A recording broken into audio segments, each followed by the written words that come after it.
Hey guys, tonight we're going to ease into the peculiar world of 19th century American dream interpretation.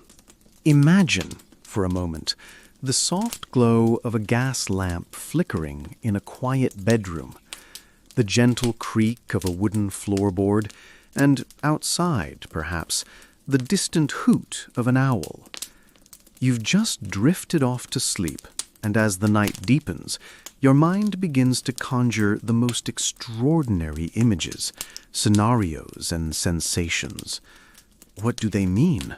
Are they messages, warnings, or just a bit of mental indigestion? In the 1800s, for many Americans, these nocturnal wanderings held a profound significance, far beyond a simple night's rest.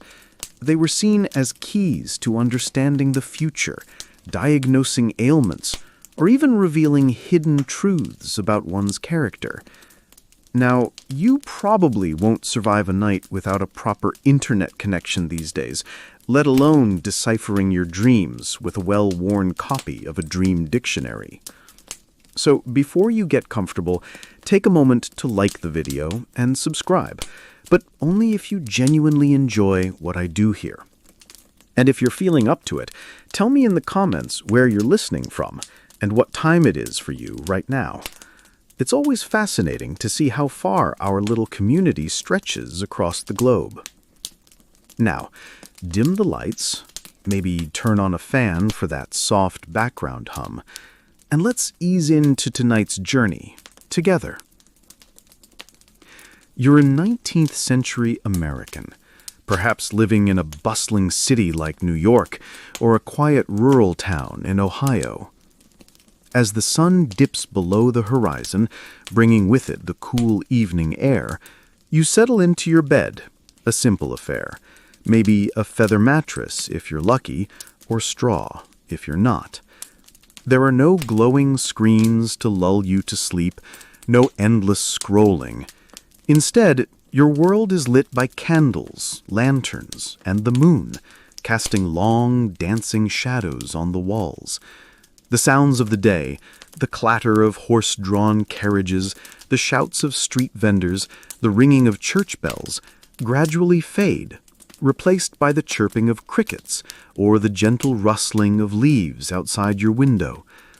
This quiescence fosters a unique relationship with the subconscious. When you close your eyes, your mind, unshackled by the constant stimulation of modern life, is free to wander, and it wanders, it does, through realms both familiar and fantastical. For our 19th century friend, these nightly voyages were rarely dismissed as mere random brain firings. Oh no, they were often interpreted as profound experiences, carrying weighty implications for waking life. You might wake up in a cold sweat, clutching your chest after a nightmare where a black cat crossed your path 3 times under a ladder while breaking a mirror. Clearly, you'd be looking for the nearest dream interpreter. Though, in all seriousness, such vivid dreams were believed to be deeply symbolic. The 19th century was a time of immense change, a period where scientific discovery was rapidly advancing, yet older, more mystical beliefs still held a significant sway. It was a fascinating blend of nascent rationalism and enduring superstition, and nowhere was this more evident than in the realm of dreams. Historians still argue whether the widespread belief in dream interpretation was a genuine spiritual conviction or a comfort mechanism in a rapidly changing world. You see, with so much uncertainty, a glimpse into the future, however fleeting, could provide a much-needed sense of control. You might find yourself discussing your dreams over breakfast, sharing vivid details with family members. "I dreamt of a fertile field last night, Papa," you might say, hinting at a prosperous harvest. Or perhaps, "I saw a cracked teacup, Mama. What does it foretell?" Every symbol, every strange encounter in your dreamscape was a potential clue, a piece of a larger puzzle. This wasn't just idle chatter. It was a serious attempt to decode the night's messages. It was as common as checking the weather, perhaps even more so, because the weather, after all, only told you about today. Dreams, many believed, could hint at tomorrow. And if you're wondering how accurate these interpretations were, well, let's just say a lot of it probably hinged on confirmation bias. If something good happened after a good dream, you'd remember it. If not, well, maybe you just interpreted it wrong. As the 19th century unfolded, you'd find yourself caught in a fascinating tension between the old and the new. On one hand, the Enlightenment's ripples were still spreading, pushing for reason, empirical observation, and a rejection of anything that smacked of superstition. You might read articles in newly emerging newspapers discussing scientific breakthroughs, from advances in medicine to new industrial inventions. The world, it seemed, was becoming more rational, more ordered. Yet, beneath this veneer of progress, older beliefs, those passed down through generations, held a surprising tenacity. It wasn't just about little old ladies in rocking chairs whispering ancient proverbs.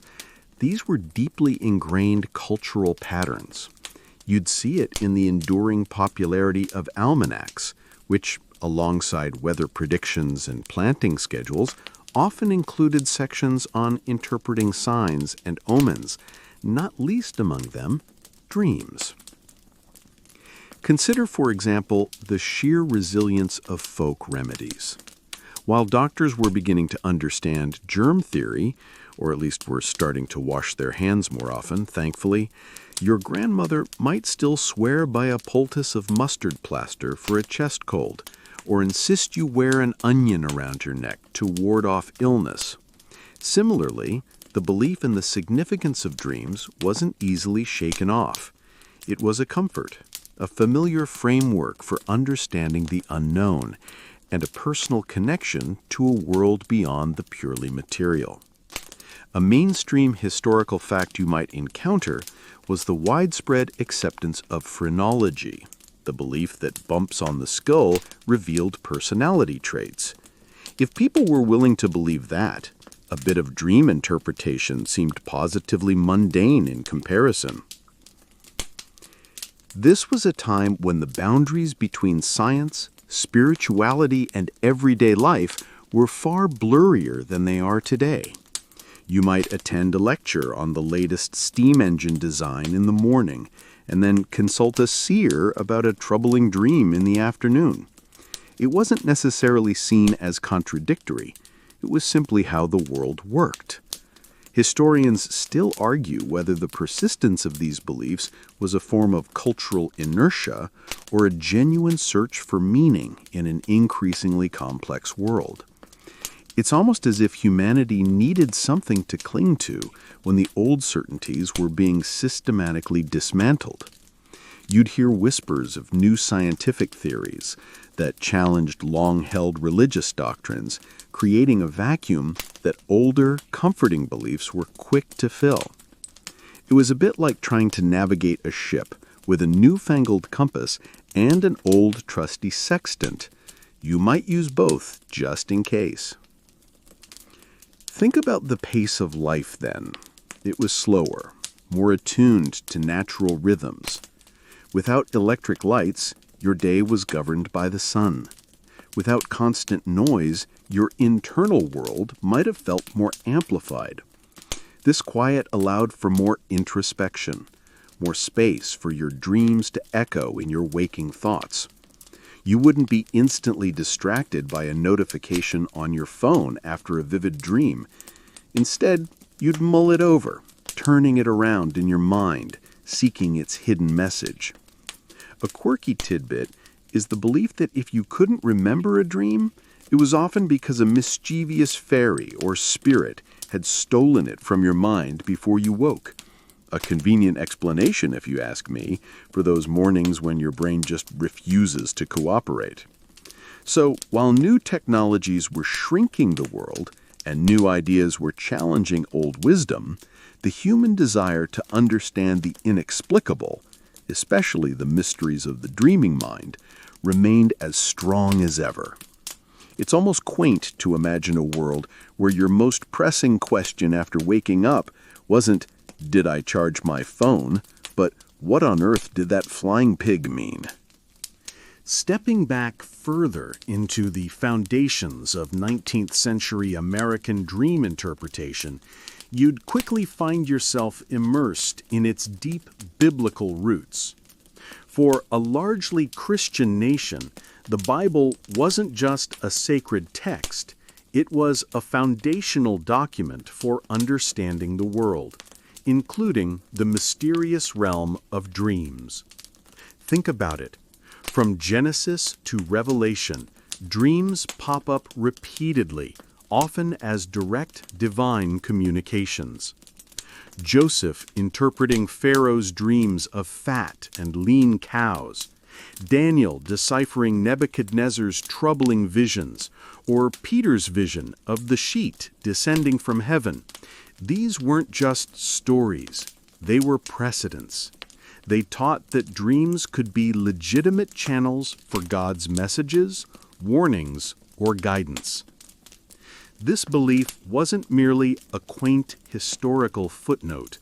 It permeated sermons, fireside chats, and even formal theological discussions.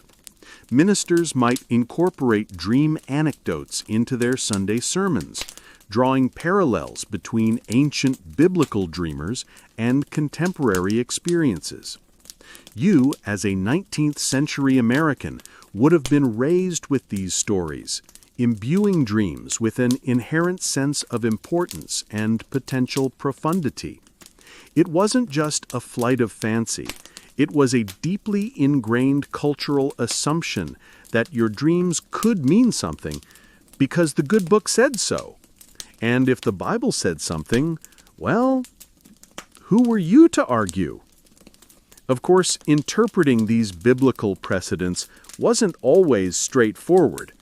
Just because God could speak through dreams didn't mean every restless night was a divine revelation.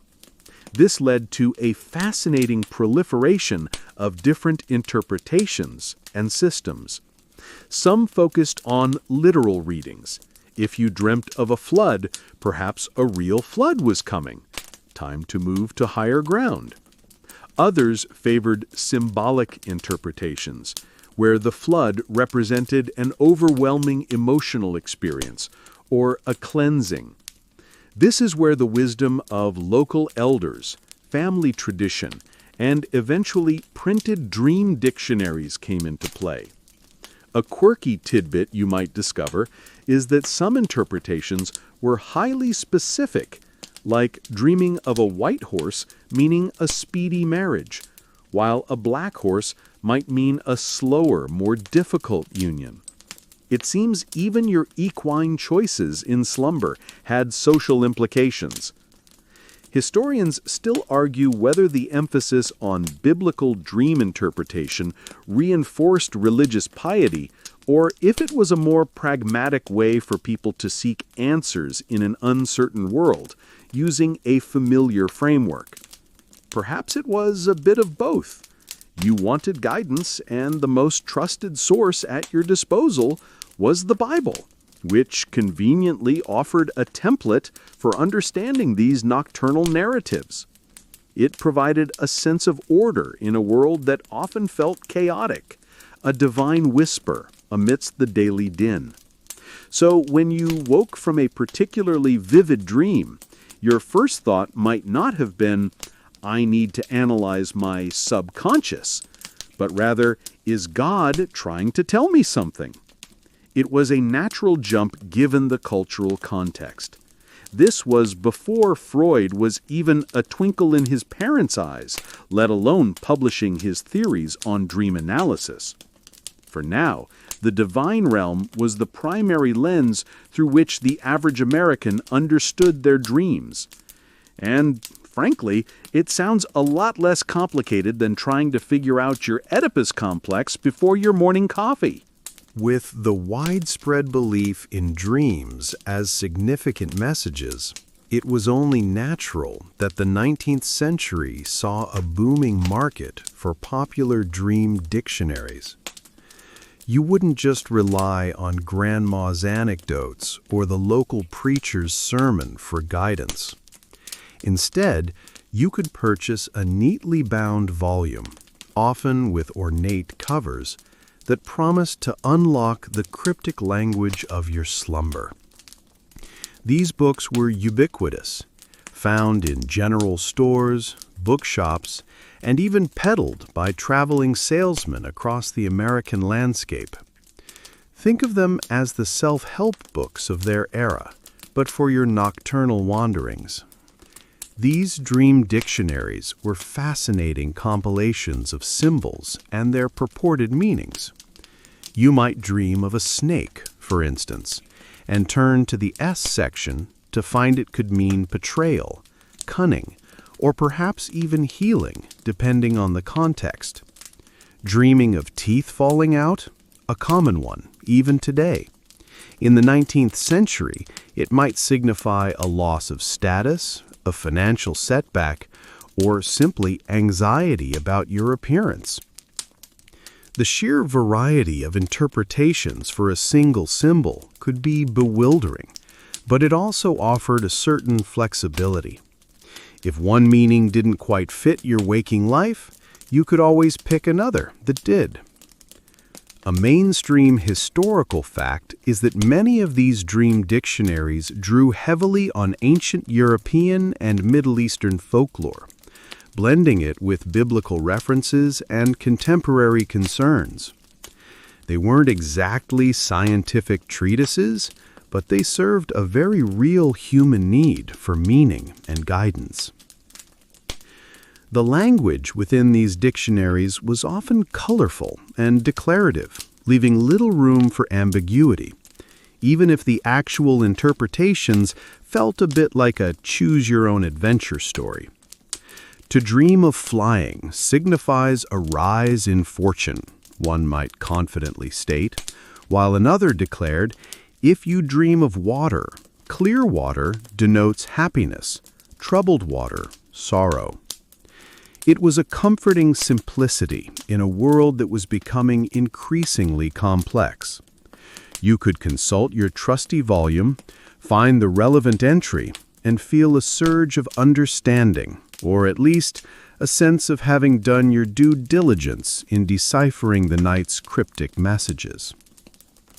A quirky tidbit about these dream dictionaries is how specific some of their interpretations could be, reflecting the daily lives of the time. You might find entries for dreaming of a stagecoach, a spinning wheel, or even specific types of crops, all imbued with their own unique predictive powers. This made them incredibly relatable for the average American, whose life was intricately tied to these practical elements. Historians still argue whether these popular dream dictionaries actually influenced people's decisions, or if they merely provided a framework for rationalizing choices already made. It's a chicken or egg scenario, really.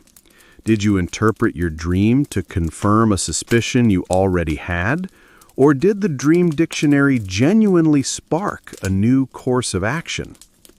Whatever the truth, these books played a significant role in shaping how ordinary Americans engaged with their inner lives and the unknown.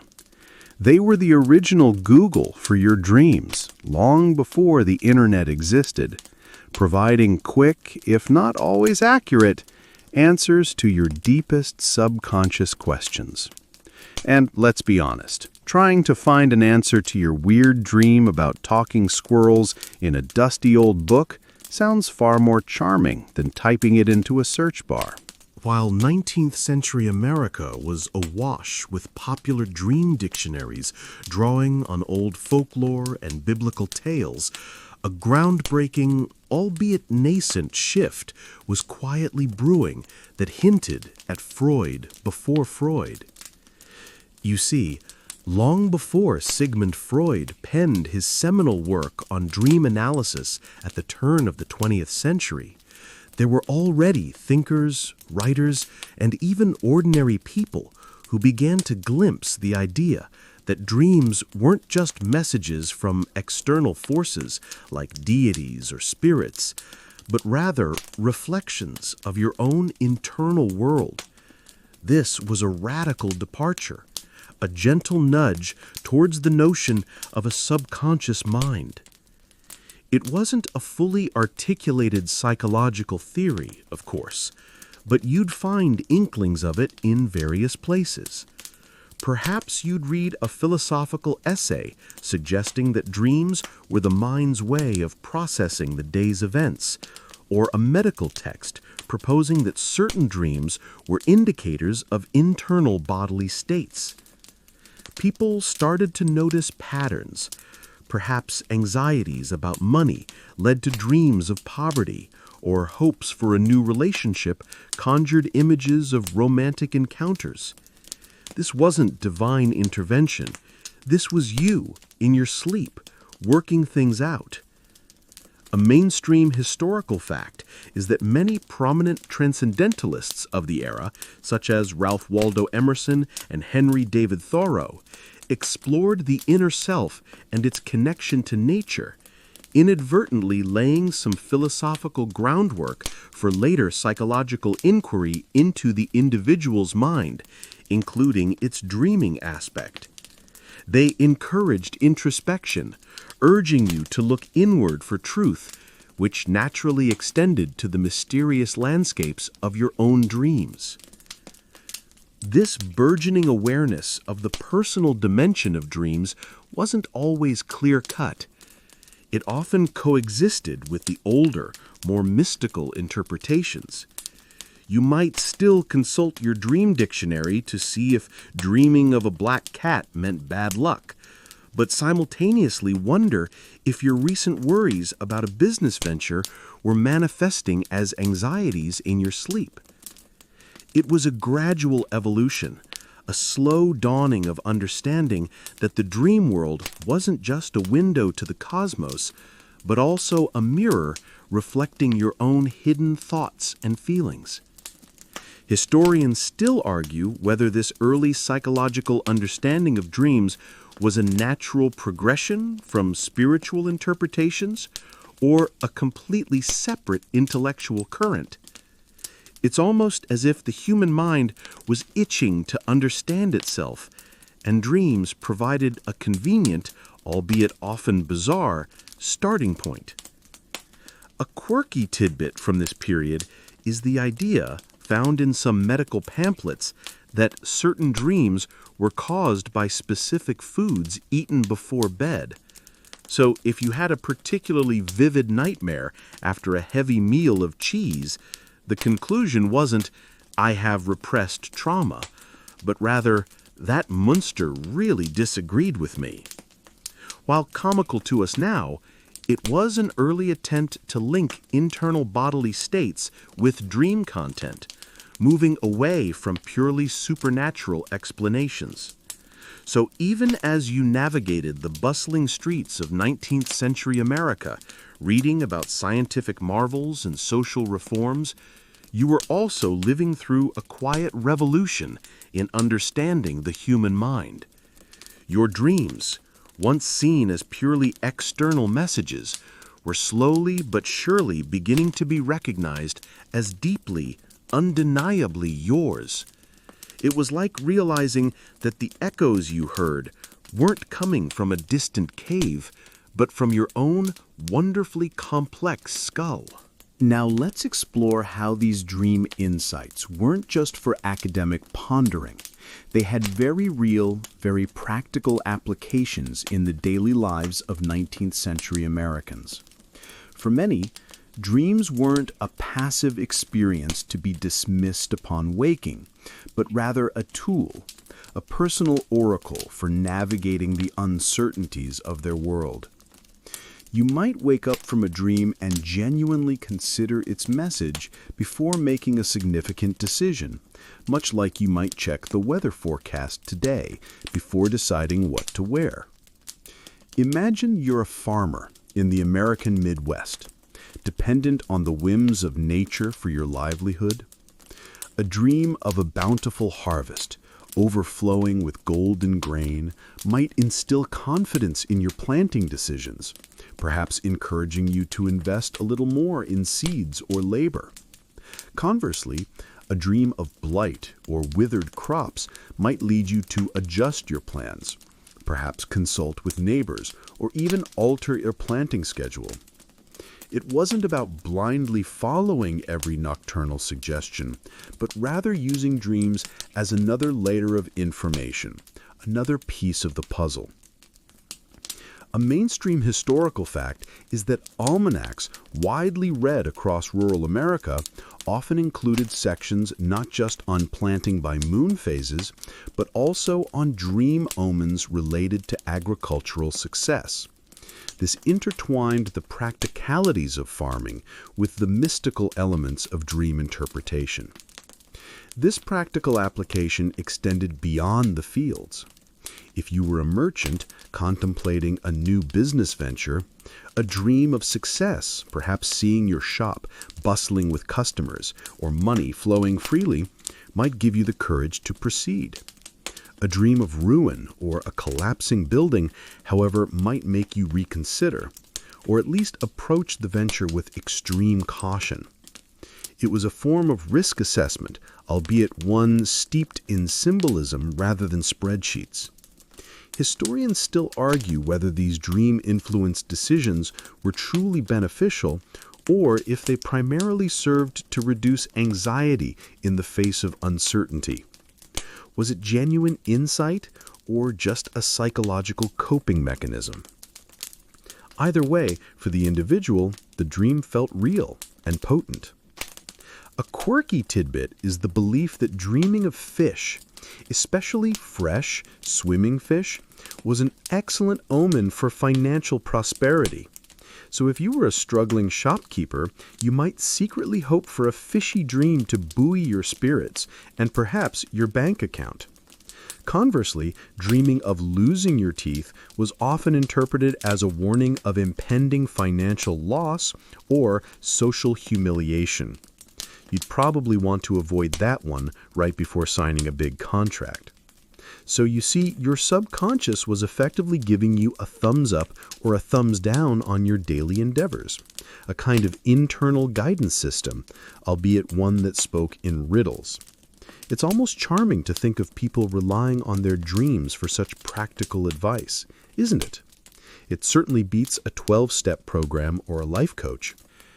Beyond the mundane affairs of farming and finance, 19th century Americans also looked to their nightly visions for insights into their physical condition.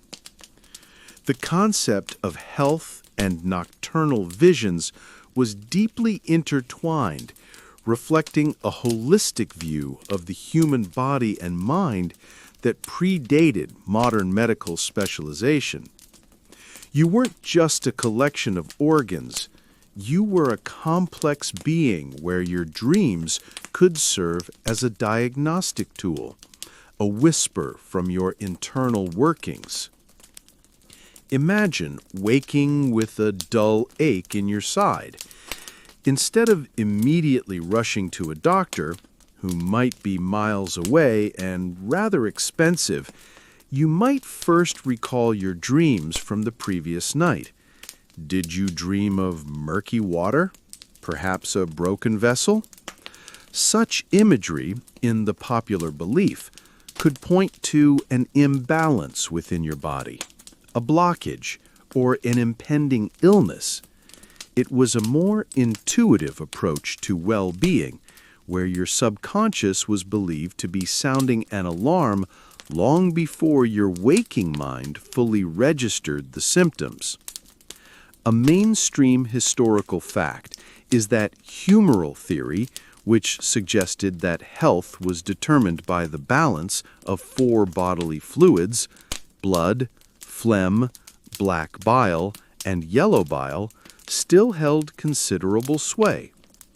Dreams were often seen as a way for the body to communicate its humoral state.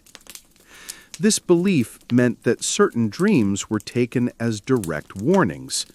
Dreaming of losing a tooth, for instance, wasn't just about money. It could also be interpreted as a sign of ill health or even impending death for yourself or a loved one. Dreaming of a fire might suggest a fever or inflammation within the body. Conversely, dreams of clear, flowing water or vibrant gardens were often seen as indicators of robust health and vitality. It was a form of self-diagnosis, empowering individuals to take proactive steps, whether it was through a change in diet, a visit to a local herbalist, or simply paying closer attention to their physical sensations. Historians still argue whether this reliance on dream interpretation for health insights actually delayed seeking proper medical attention, or if it provided a valuable early warning system in an era with limited medical knowledge. Perhaps it was a bit of both. Some might have dismissed serious ailments as mere dream omens, while others might have been prompted to take action by a vivid nocturnal warning. A quirky tidbit is the belief that eating certain foods, like rich cheeses or spicy dishes, could induce specific types of dreams, particularly nightmares, which were then seen as an indication of digestive distress. So, your midnight snack might have been giving your doctor a head start on diagnosing your next ailment. It sounds a bit like blaming the messenger, doesn't it? But for many, the connection between their diet, their dreams, and their physical well-being was a very real one, a testament to the belief that the body, mind, and even the spirit were all interconnected in the mysterious realm of sleep. Dreams weren't just for predicting harvests or diagnosing phantom ailments. They also played a deeply personal role in the most profound human experiences: love, loss, and dreams. In the 19th century, with communication far slower and life often more fleeting, dreams offered a unique space to process emotions, seek comfort, and even receive what were believed to be messages from afar or even from beyond. Imagine you're a young woman pining for a suitor who has gone west to seek his fortune. You might dream of him returning, perhaps dressed in fine clothes, or even of a symbolic object that represents his fidelity or his success.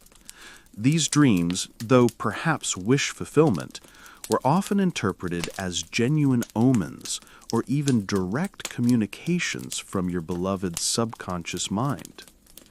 Conversely, a dream of him in distress or with another woman might spark real anxiety, leading you to write a letter expressing your worries, or even prompting a relative to discreetly inquire after his well-being.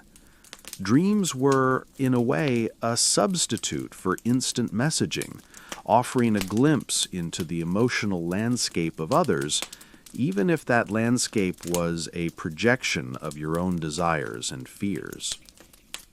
The profound impact of loss was also heavily navigated through dreams. When a loved one passed away, dreams often became a sacred space for continued connection. You might dream of your deceased mother offering comfort, or your late father giving you advice. These weren't necessarily seen as mere memories, but as genuine visitations, a sign that their spirit was still present, still watching over you. This provided immense solace in an era where death was a far more common and public part of life. A mainstream historical fact is that spiritualism, a movement believing in communication with the dead, gained significant popularity in the latter half of the 19th century, and dream visitations were often cited as powerful evidence of the spirit world. It was a time when the veil between life and death felt thinner, and dreams were seen as one of its most permeable points. Historians still argue whether these dreams of the departed served primarily as a psychological coping mechanism for grief, or if they genuinely reflected deeply held spiritual beliefs about the afterlife. Perhaps it was a combination of both, where the human need for connection intertwined with existing cultural frameworks about spirits and the soul. A quirky tidbit about dreams and loss is the widespread belief that if you dreamt of a deceased person speaking to you, their words carried particular weight and should be carefully heeded, often as a warning or a piece of neglected wisdom. So, if your long-lost uncle appeared in your dream to complain about your muddy boots, you might genuinely consider cleaning them the next morning. It truly highlights how integrated dreams were into the fabric of daily life, offering a unique blend of comfort, warning, and connection in the deeply personal spheres of love and sorrow. Beyond personal emotional processing, dreams in the 19th century were also profoundly linked to beliefs about prophetic dreams and omens. For many Americans, a dream wasn't just a reflection of their inner world or a message from a loved one. It could be a direct glimpse into the future, a premonition of events yet to unfold. This belief was deeply rooted in a pre-scientific worldview, where signs and portents were seen everywhere, and the night offered a particularly potent channel for such foresight. Imagine you're living in a small, isolated community, perhaps a newly settled frontier town. News travels slowly, and uncertainty is a constant companion. A vivid dream of a distant fire might be taken as a serious warning of a real conflagration somewhere, prompting heightened vigilance or even a volunteer lookout.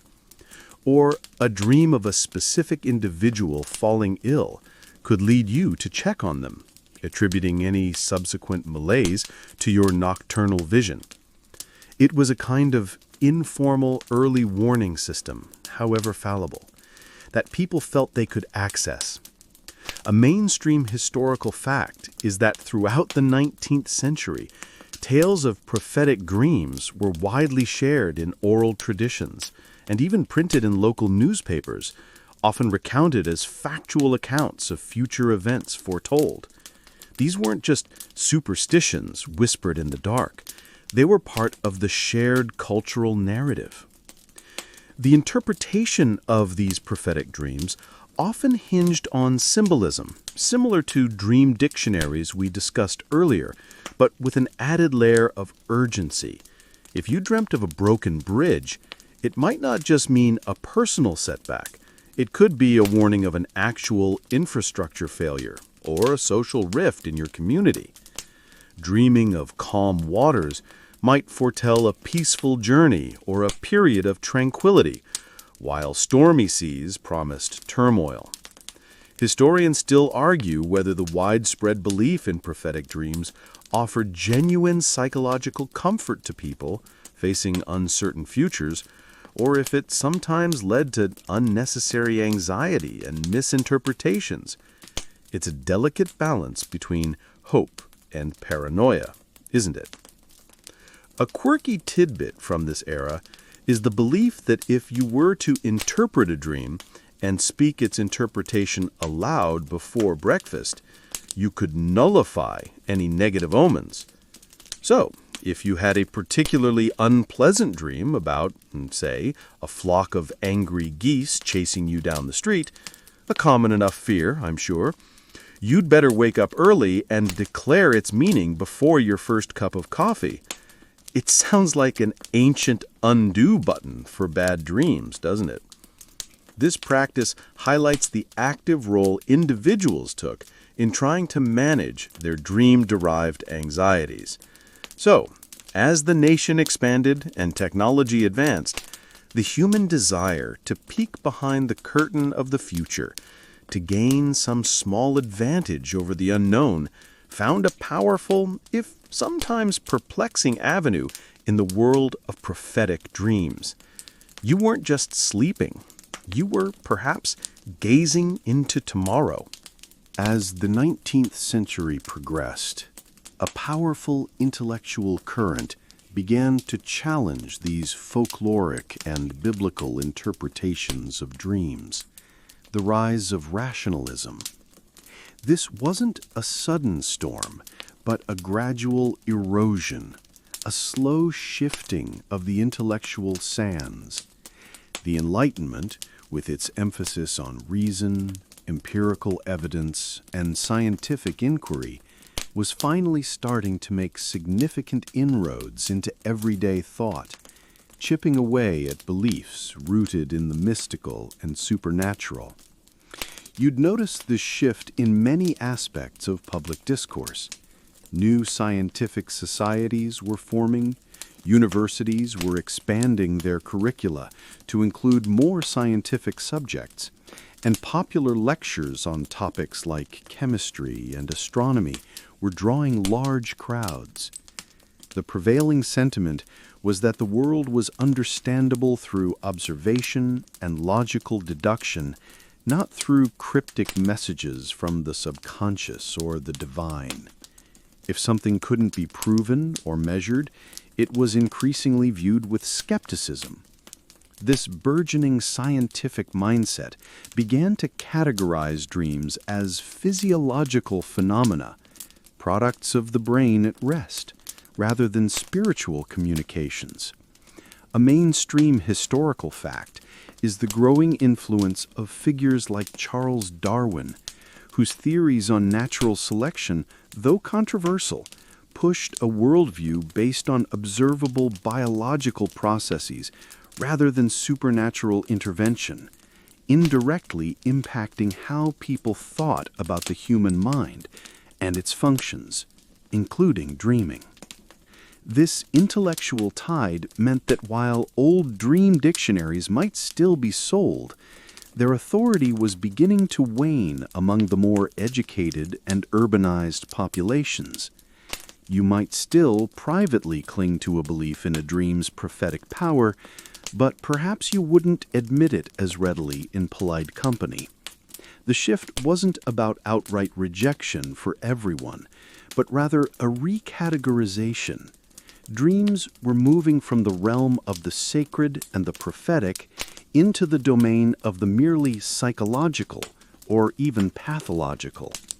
Historians still argue whether the decline in widespread dream interpretation was a genuine triumph of scientific thought, or if it merely pushed these beliefs underground into less public spaces. It's a bit like switching from a horse-drawn carriage to a train. You still get where you're going, but the journey feels very different. A quirky tidbit from this era: some medical textbooks of the late 19th century began to classify persistent nightmares not as spiritual attacks, but as symptoms of nervous disorders, or even early signs of mental illness. This pathologizing of certain dream experiences marked a significant departure from earlier, more mystical views. So, if you were experiencing recurring bad dreams, you might now be advised to consult a physician rather than a priest or a dream interpreter. It sounds a bit less romantic, doesn't it? But it reflects the growing confidence in medical science to explain phenomena that had previously been attributed to inexplicable forces. Your dreams were no longer whispers from the gods. They were increasingly seen as murmurs from your own brain, perhaps indicating a need for a good night's rest, or maybe a bit of bromide for your nerves. As rationalism gained traction, the role of dreams wasn't merely reclassified from divine message to psychological event. It also increasingly fell under the purview of actual medical practitioners. This marked a significant shift where medical science intervened, attempting to explain dreams through physiological processes rather than mystical ones. Your sleepless nights and strange visions were no longer subjects for a prophet or a folklorist, but for a doctor armed with anatomical charts and burgeoning knowledge of the nervous system. Imagine visiting a physician in the late 19th century complaining of vivid, disturbing nightmares. Instead of suggesting you consult a dream dictionary, they might inquire about your diet, your general health, or your daily stressors. They might propose that dreams were simply the brain's way of clearing out accumulated thoughts and sensations from the day, much like a chimney sweeps away soot. They might even attribute your restless sleep to indigestion, a fever, or an overstimulated nervous system. A mainstream historical fact is that by the end of the 19th century, medical literature began to include discussions on the physiological basis of sleep and dreams, often linking dream content to bodily sensations or external stimuli, like a cold draft leading to a dream of being on a mountaintop. This new medical lens offered a more scientific explanation, attempting to demystify what had long been considered inexplicable. Dreams were seen as products of your physical body and brain, subject to the same natural laws as digestion or circulation. If you dreamt of flying, it might be because your lungs were working efficiently. Or if you dreamt of falling, perhaps your blood pressure was low. While some of these early medical explanations now seem quaint, they represented a crucial step away from supernatural interpretations. Historians still argue whether this medicalization of dreams was a liberation from superstition or a reductionist view that stripped dreams of their deeper psychological and spiritual meaning. It's a bit like deciding if a complex poem is best understood by analyzing its meter and rhyme scheme or its emotional impact. A quirky tidbit from this period involves the use of certain sedatives or nerve tonics that were sometimes prescribed to alter dream experiences. If you were having particularly troublesome nightmares, a doctor might suggest a mild opiate or a bromide solution, aiming to induce more tranquil sleep and, by extension, less distressing dreams. This was an early attempt to chemically influence the dream state, a far cry from interpreting a dream about a black cat.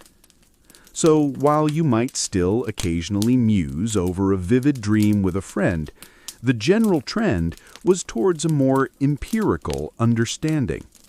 Your dreams were becoming less about divine prophecy and more about the intricate, observable workings of your own body.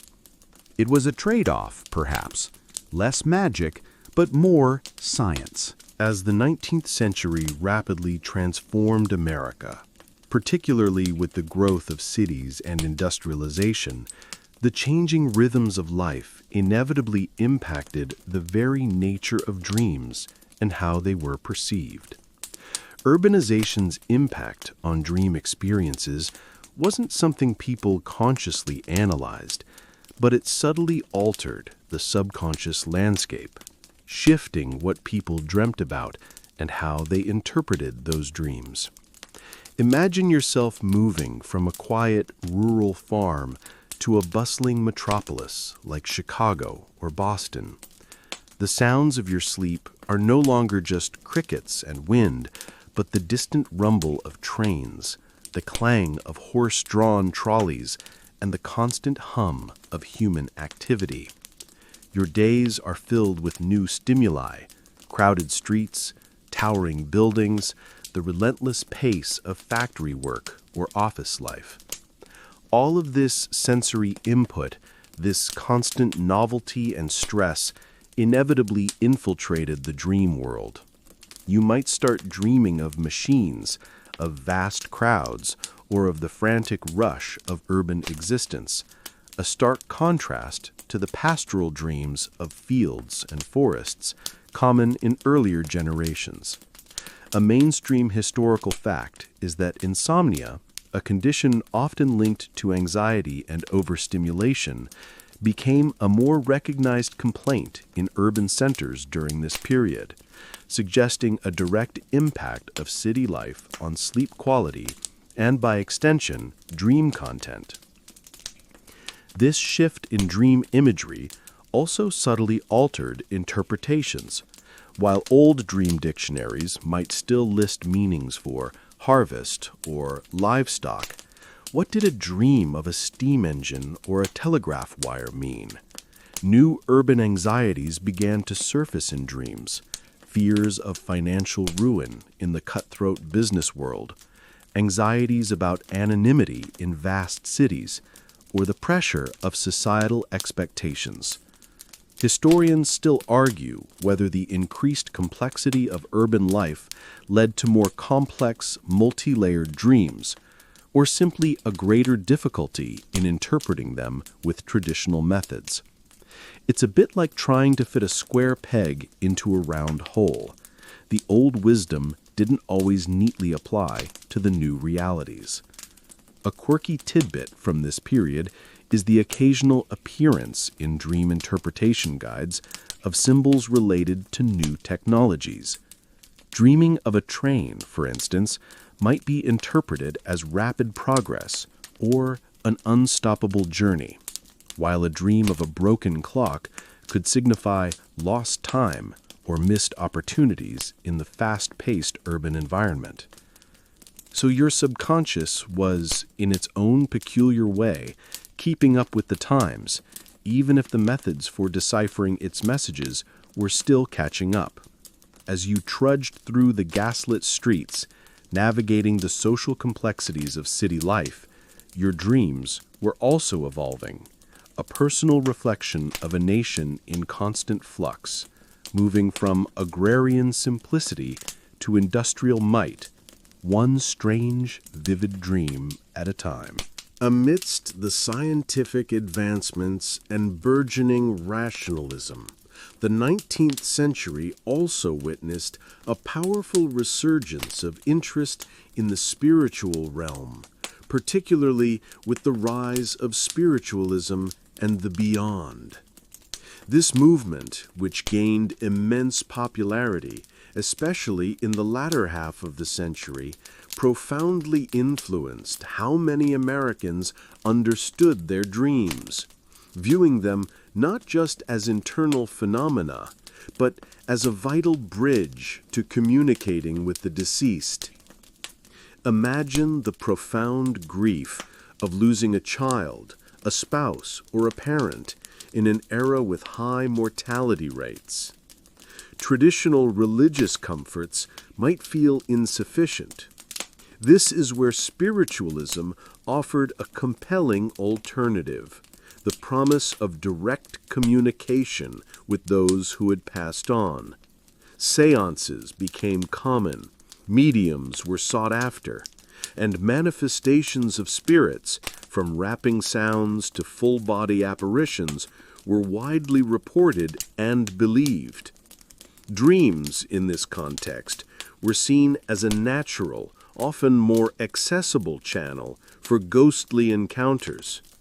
You might wake from a dream of your deceased grandmother offering advice, and rather than dismissing it as a figment of your imagination, you would interpret it as a genuine visitation, a sign that her spirit was still near and watching over you. A mainstream historical fact is that many prominent figures, including Mary Todd Lincoln, the wife of President Abraham Lincoln, engaged with spiritualism and reported dream visits from their lost loved ones, lending cultural legitimacy to these experiences. This perspective imbued dreams with a new layer of profound significance. They were no longer just about foretelling financial success or health. They were about communion with the afterlife. The imagery in such dreams was often intensely personal and emotionally charged. A dream of a loved one smiling might be interpreted as a sign of their peace in the afterlife, while a dream of them in distress could prompt you to pray for their soul or seek further guidance from a medium. Historians still argue whether spiritualism and its influence on dream interpretation was primarily a form of mass delusion driven by grief, or a genuine attempt to find meaning and solace in an era of profound personal loss. It's certainly true that many found immense comfort in these beliefs. A quirky tidbit from the spiritualist movement was the belief that certain types of dreams could be cultivated to encourage spirit communication. Some adherents would keep dream journals specifically to track patterns that seemed to precede or accompany a ghostly encounter, almost as if trying to fine-tune their reception to the spirit world. So, while medical science was trying to explain dreams away as mere physiology, another powerful cultural force was pulling them back into the realm of the supernatural, reaffirming their ancient connection to the mysteries of the soul and the great beyond. It meant your nightly slumber wasn't just a rest, it was potentially an open line to the afterlife, a sort of celestial telephone. The pervasive interest in dreams throughout the 19th century wasn't confined to personal belief or popular pamphlets. It also deeply permeated the artistic and literary landscape of the era. You'd find countless literary reflections of dreams, from Gothic novels to romantic poetry, shaping how dreams were perceived and understood by the broader public. Authors, ever keen observers of the human condition, used dreams as powerful narrative devices, exploring themes of hidden desires, prophetic warnings, moral dilemmas, and the subconscious mind itself. Consider the works of Edgar Allan Poe, for instance. His chilling tales often feature protagonists haunted by their dreams, blurring the lines between reality and nightmare, sanity and madness. You'd read his stories and feel the unsettling power of a dream that seemed to possess a life of its own, hinting at psychological depths far beyond simple omens. Or think of the Romantic poets, who often portray dreams as gateways to higher truths, sources of artistic inspiration, or a direct connection to the divine. Their verses celebrated the emotional intensity and transcendent beauty found within the nocturnal realm, often contrasting it with the mundane realities of waking life. A mainstream historical fact is that the Gothic literary movement, particularly popular in the early to mid-19th century, frequently used dreams and nightmares as central plot devices to generate suspense, foreshadow events, and explore characters' psychological states. This literary engagement with dreams wasn't merely decorative. It actively contributed to the cultural understanding of what dreams were. By presenting dreams in compelling narratives, authors both reflected and reinforced the popular beliefs of the time. They showed characters wrestling with dream interpretations, seeking solace or warning in their nocturnal visions, much like you or your neighbors might do. This made the act of dream interpretation feel natural and integrated into the human experience. Historians still argue whether literature merely mirrored existing dream beliefs, or if it actively shaped and popularized certain interpretations and anxieties about dreams. It's a fascinating interplay between art and life. A quirky tidbit is how often dreams in 19th century literature served as a convenient plot device for revealing secrets or advancing the narrative, almost like a pre-Instagram way of delivering exposition. A character might dream of a hidden treasure, a long-lost relative, or a villain's secret plan, allowing the author to subtly drop clues without resorting to direct exposition. So, when you picked up a new novel, you might well anticipate a dream sequence that would hold a key to the mystery, much like you'd expect a thrilling chase scene in a modern action movie. Your nocturnal adventures weren't just yours. They were the stuff of novels, plays, and poems, making the world of sleep a vibrant, influential stage for the unfolding human drama.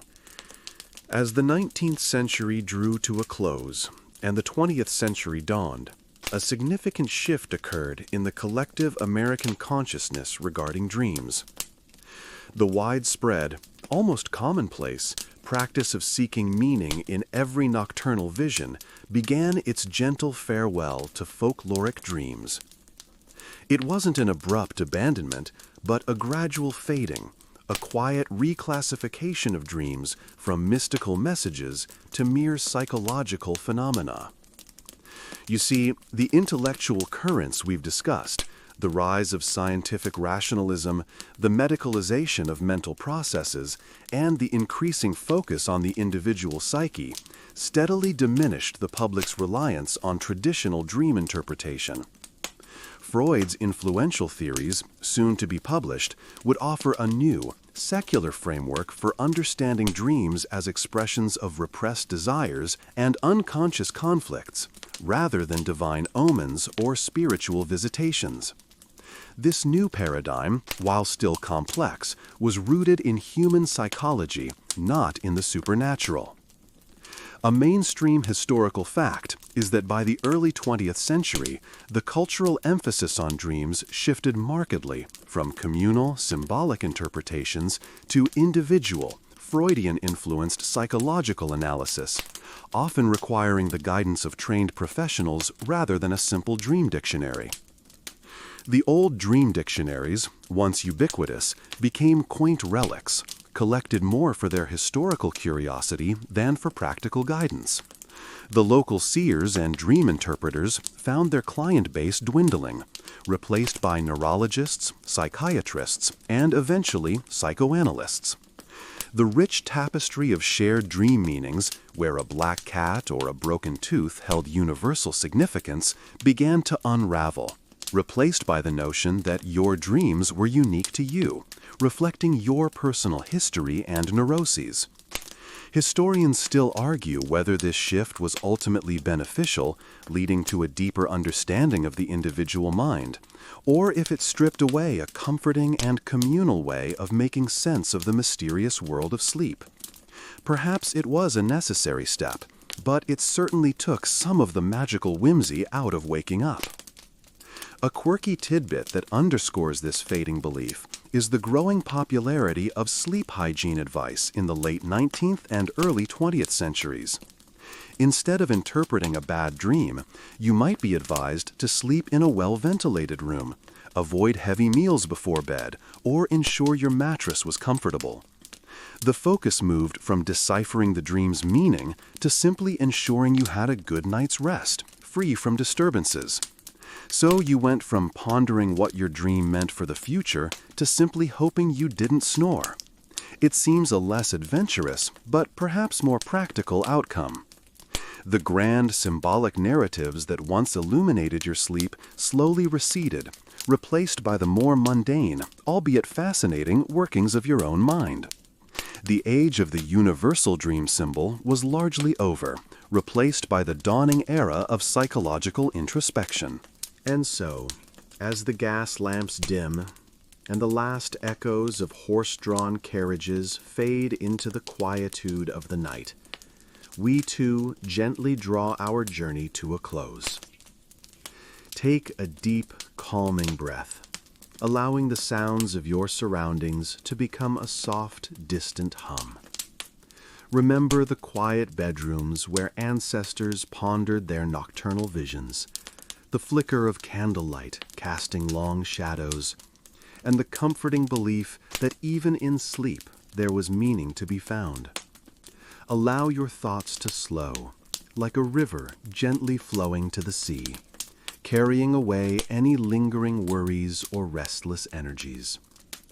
The rich history of dreams, of human curiosity and comfort, is a gentle reminder that even in our most vulnerable moments of slumber, our minds are capable of extraordinary things.